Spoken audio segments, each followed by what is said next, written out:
deliver a decisive victory. My candidature was not about me as a person. It was about the team. We must therefore subordinate ourselves to the greater cause of the team. In my 12 years of public service before I joined politics, and subsequently my 10 years in politics, a total of 22 years, I have been inspired by the philosophy that I would rather not score. I would rather not score for a team that is going to win, rather than to score for a team that is going to lose. For that reason, this philosophy has guided me to remain ruthlessly focused, resilient, and committed to the cause of overturning the ills that bedevil our country and making sure that Kenya Kwanza, through the leadership of William Ruto, is able to usher in an administration that reforms our economy to include as many Kenyans as possible on the economic table.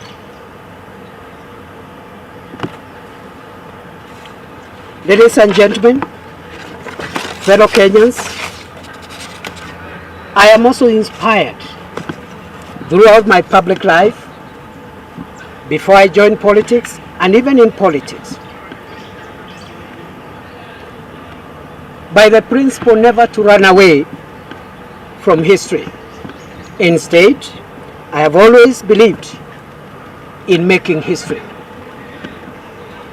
Accordingly, after prayerful soul-searching and reflection, I have decided to remain a loyal and faithful member of our party, the UDA, and the Kenya Kwanza Alliance. I will continue to play my role in the campaign and subordinate myself to the leadership of our party, including my former competitor, who is now the Deputy President designate for our coalition and for our country, God willing, after the election. Ladies and gentlemen, for the remainder of the campaign period, I'll be available to offer my services even more robustly in the field and also in the boardroom, everywhere, to make sure that no vote that we can mobilize in our favor remains out there. I thank the people of Tharaka Nithi County who have given me the highest honor of my life of representing them for 10 years in the Senate of the Republic of Kenya. During that period, I have had the privilege of serving our country in additional roles. First, as the Senate Majority Leader for a period of 5 years, and then later on as the Deputy Speaker of the Senate for a period of 3 years. As you are aware, on 22nd May 2022, I was removed from the office of Senate Deputy Speaker as a result of petty and malicious politics regrettably orchestrated by my former party leader, a leader I have always served loyally and have worked so hard to protect and defend. That notwithstanding, I have continued to serve the people of Tharaka Nithi and the people of Kenya as a senator in the Senate of our country. However, that role is coming to an end on 9th of August 2022. Therefore,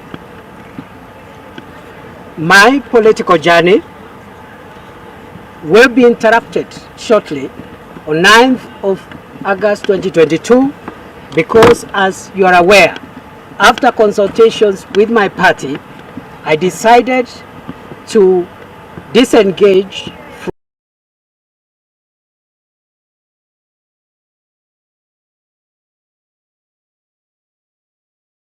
from county politics and concentrate on seeking national elective leadership positions. To the many of my friends and thousands of Kenyans of goodwill who supported me during my attempt to seek nomination to be the deputy presidential candidate of our party, I am eternally grateful to you. I wish we could have done better. I want to encourage you that we did our best in the circumstances. And if there has been any shortcomings in the process that our party put in place in the identification of a running mate, if we have made any mistakes, if there have been any shortcomings, those shortcomings are mine as the candidate, and they are not to be visited on any of those who supported my candidature. Our party put in place a very robust and rigorous process of identifying a running mate. I am a proud Kenyan that that process, I think, is a process like no other. It included the use of opinion polls. It included the use of what I would call an electoral college of delegates from our party, and other methods which I think will build up in democratizing the future identification processes for this office, which has had a very short history in our country. Therefore, I want to announce today that my attempt at ascending or being nominated to ascend to a national elective leadership, having failed yesterday, I have taken the decision to take a break from elective politics starting 10th of August 2022. I will use the break to reorganize myself as I continue to fully support my party, UDA, and Kenya Kwanza administration to deliver to Kenyans upon assuming office.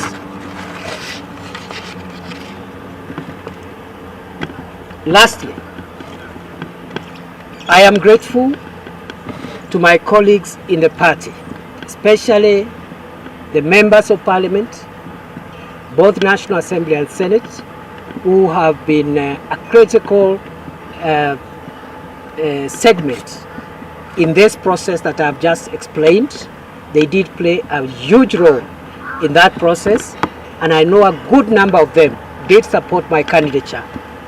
And as I said at the beginning, it is unlikely, and it's actually unprecedented, that a senator from a most unlikely corner of this country could get that kind of support from peers who come from far and wide.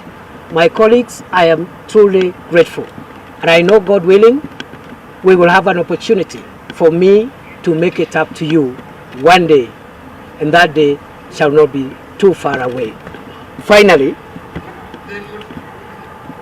I have also reflected on how I will utilize my break, which break has been occasioned by the interruption of my career, which I have announced has to occur from 10th August 2022. And after prayerful reflection and consultation, I have decided that I will not be seeking for any appointive position whatsoever. However, I will remain available to my country in future should an opportunity arise to seek leadership positions that may be available at the national level in the future. That future, I don't know when it will be. But for the moment, I am proceeding on a break. I will continue to reorganize myself. I will support UDA and Kenya Kwanza now and after the election, but I am not available to perform any functions of an appointive nature whatsoever so that can allow me to live my dream. When I left the academia and when I left my profession some 10 years ago, I knew I would have had an illustrious career as a technocrat and as an appointed official. That was a decision I had made, and I had been pushed by the desire to serve my country and apply my talents from the platform of elective politics. So I want to confirm that is my next step for those who have been asking what I'm planning, and I'm sorry if I've disappointed anybody. I want to finish by saying I am very proud of myself. I am very proud of my supporters. I am very proud of my electorate, and I am very proud of how far Kenyans have traveled in terms of making it possible for any Kenyan to realize their dream and to contribute in the development of our country. I will not quit. I don't know the language of quitting. I'll stay put. I'll stay focused. I'll stay loyal to my friends. I'll stay loyal to my party. And I'm not also quitting the political space. This is my country. This is my homeland. I am not going anywhere. And I believe this is the best country on earth. And therefore, the opportunity that may come in the future are opportunities we'll reflect on when that time comes. Thank you. God bless Kenya. Let us make history in August 2022 by replacing a government that does not respect its citizens with a government that honors and respects the contribution of each and every Kenyan. Asanteni, Mungu awabariki.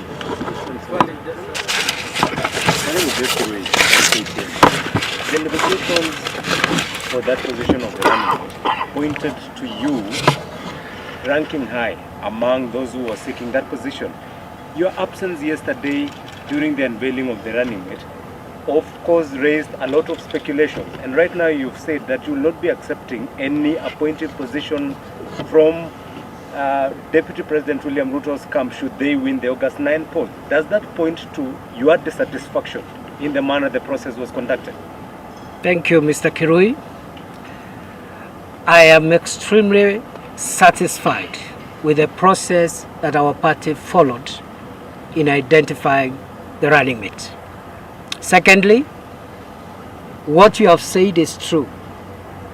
There was a variety of considerations in this process, including opinion polls in which I led.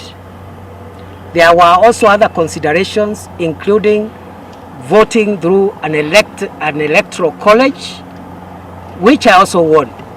But those were not the only considerations. So there were other factors to be considered, and I think the sum total of all the considerations pointed at Rigathi Gachagua as the most suitable candidate for our party and for our coalition. My name is Mageka. What you've done is actually quit politics. And Is what? what you've done is to quit politics, to take some time to reflect on yourself, to engineer yourself, to come back again. But you're saying you're not quitting. You want just to break. Okay? What's happening? What is the position? You are quitting. Those are the ones. I have said I don't know the language of quitting. And I don't run away from history. I make history. I have also said my career has been interrupted by circumstances, not by design. I made a pitch for my party to endorse me to be the running mate of our presidential candidate. It did not succeed. That is not quitting. I am taking a break, and during that interruption, I'll reorganize myself and come again. What disadvantage do you?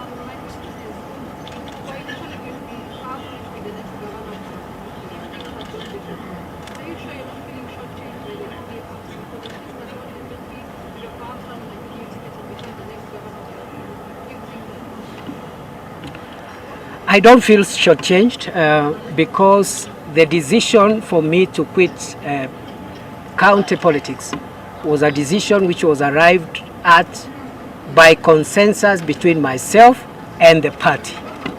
So how can I shortchange myself? I was part of that decision. So it's just that what we hoped would work has not worked. But that is the order of politics. That is, I don't think anybody leaves out of this game unscathed. Everybody, including those who have occupied the highest office in the land, have had scratches along their political career. You've talked about what appeared to have worked against your disadvantage and in favor of Mheshimiwa Rigathi Gachagua. Could you please highlight what are some of these factors that worked against you, considering that you've said you ranked in most of those issues that were being considered? I have not said that anything disadvantaged me. I have also not said that anything favored Rigathi Gachagua over me. What I said is that our party decided to use various methods, and I gave a few examples. In fact, I didn't list all of them, because there were informal consultations with party members, ordinary party members, party officials, our coalition partners. Those were all methods used, but two prominent methods that were used that are in the public domain now, and that's why I've talked about them, is the opinion polls by different organizations, including internal polls run by our party. In those polls, I did better than my brother. It is also true that I did better in the electoral college than my brother. But I said also very clearly that those were not the only methods. There were others. And because there were very many methods, the sum total of the criteria used led to Rigathi Gachagua scoring better than myself. Thank you. Thank you. Maybe if the Kenya Kwanza government comes into place, you're going to play maybe an active role to help them come into office. You're saying after they come to office, you don't want anything like... No. There have been talks of you being the AG, Speaker, Minister. You don't want... I'm not available. Thank you. One last one from the lady. Sio tufanye kando hapo. Yes. Kwa sababu Kenya ni kubwa. I read. Thank you. God bless you. Have a nice time. We will meet in the streets. Thank you. Asanteni. Asante sana.